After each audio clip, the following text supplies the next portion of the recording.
Welcome back, guys. Well, yes, I know it's been more than 50 days since the last video. I guess it was about the mega auction and the possible retentions of all the 10 teams. But this time I am back with more international content, none other than the Border Gavaskar trophy between Australia and India.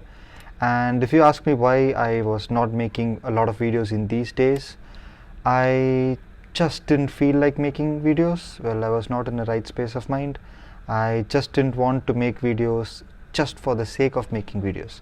But as far as now, I'm back with more international content again. So in this video, I will be talking about India's World Test Championship final chances, India's struggling batting order, and the lack of support in the bowling unit for Jasprit Bumrah.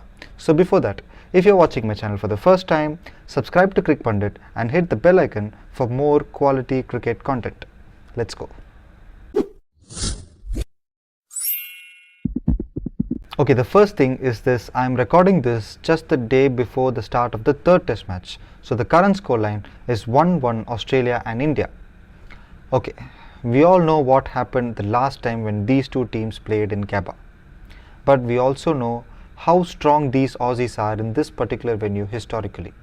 So I'll give Australia a slight advantage, but a very small advantage, because as far as India is concerned, going into this GABBA test with one victory is not a bad thing, because if you look at the next two games which are played in Melbourne and Sydney, India are expected to do well, because those pitches generally will suit the spinners. So India are expected to win at least one game. See, the main motive of the Australian Cricket Board while scheduling this entire series was to push India on the back foot early in the series by giving them tough conditions in the first three games. Please spare the sound of the dog, it's not mine. See, the first three games were played in Perth, Adelaide and now in GABBA. But India have changed the narrative completely by winning the first game. So while going into this GABBA test with one victory, it is a slight advantage for India, because India are expected to win at least one game out of Melbourne and Sydney. So this third test match is the most important game in the series for both the teams. But one thing is for sure: if India wins this test match, I can surely say that they will win the series 4-1 or 3-2, and they will retain the Border Gavaskar trophy for the fifth consecutive time. Now let's talk about India's batting struggles. Well, generally the key to success in Test cricket is to bat first, put more runs on the board, make the opposition to bat fourth and win the game. But in this entire summer, India have batted first in 7 occasions, and in all these games, India have failed to score more than 200 on 5 out of 7 times.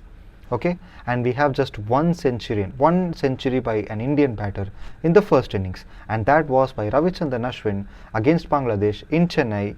Even in that game, India were 144 for 6. So we can say that Virat Kohli, Yashasvi Jaiswal, Shubman Gill, Rishabh Pant and even Sarfaraz Khan has hundreds. But all those centuries came in the second innings of a test match. Why I am saying first inning runs are more important is that it not only affects the batters but also the bowlers, because a bowling unit is completely different when they have more runs on the board. They can attack more and they can place attacking field settings for a longer period of time. See, players like Yashasvi Jaiswal, Shubman Gill and Rishabh Pant are in good form, and they are looking really good when they are scoring runs. But we need consistency. They have to convert these good starts into big daddy hundreds to put more pressure on the Australian bowling attack. And scores like 180, 150, 175 all out is not going to be enough for this Indian bowling attack to bowl out the Australian batting lineup even when they are out of form. Now let's come to the bowling attack. Well, the one reason why this series is hanging in at 1-1 is because of India's bowling attack, because they have been exceptional. And well, I think I don't need to talk about Jasprit Bumrah, because he's in a completely different league, supported by Mohammad Siraj, who is being good while comparing to his form before this series. But when these two bowlers are going through a difficult spell, we need the other bowlers to make the inroads. We need them to trouble the batters. But in this case, we have Ashit Rana, who was good in the first innings of the first game, but he has been very expensive in all the next 3 innings, because at one stage the spell that he bowled to Travis Head made him comfortable, and then he punished all the other bowlers. So our fourth seamer is Nitish Kumar Reddy. See, Nitish Kumar Reddy is a good seamer. He's a good backup fourth seamer. He is economical, but he's not looking threatening. He is not making the batters, he's not giving enough trouble to the Australian batters. He is not looking like he's going to get a wicket every ball. So there is a big mismatch with the top two bowlers and the next two bowlers. So now let's come to the spinners. Unfortunately, India can't play two spinners. So they went with Ravi Ashwin, who was very good. He bowled really well. He just didn't give away enough runs. He just didn't give away many runs, but he created a lot of chances. At least one of them could be taken, then the game would be completely different. But he was not supported well by the fielders. So this shows that the Indian bowling attack is lacking a quality third seamer. And if you want to know, the answer for that is Mohammad Shami. Look, it's been more than a year since Shami played an international game, and well, he played one Ranji Trophy game and played 7 Syed Mushtaq Ali games, which is a T20 tournament, but it's completely different. But he was able to bowl his entire quota of 4 overs in all these games. But I don't think Shami will come to Australia and play the next 2 games and risk his fitness for the upcoming games.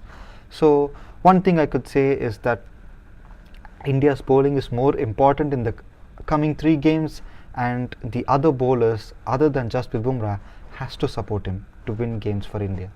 So with the place in the World Test Championship final at the stakes, India cannot afford to lose even a single game. Especially with South Africa started winning more games. They have won games against Sri Lanka and against Bangladesh. The dream of India making a hat-trick of World Test Championship final might be shackled.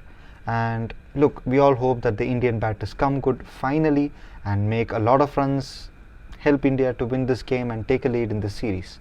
So if this video was useful for you, and if you're watching my channel for the first time, subscribe to Cricpundit and hit the bell icon for more quality cricket content.